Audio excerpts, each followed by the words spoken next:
Hello guys and welcome to the channel. In today's video, I'll show you how to reset your Messenger PIN code. This is helpful if you've forgotten your PIN or just want to set a new one for security. Let's get started. First, open the Messenger app on your phone.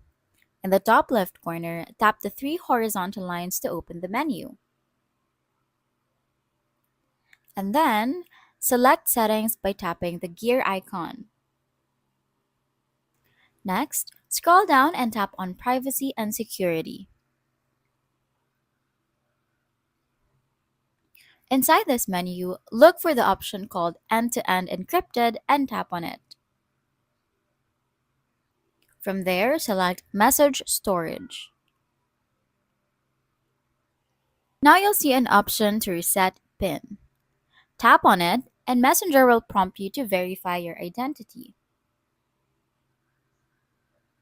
Depending on your setup, you might need to use your fingerprint, Face ID, or Facebook password. Once verified, you can create a new PIN. Enter your desired PIN and confirm it. And that's it. Your Messenger PIN has been successfully reset. If you found this tutorial helpful, don't forget to like, subscribe, and hit the bell for more quick tips. Thanks for watching, and I'll see you in the next video.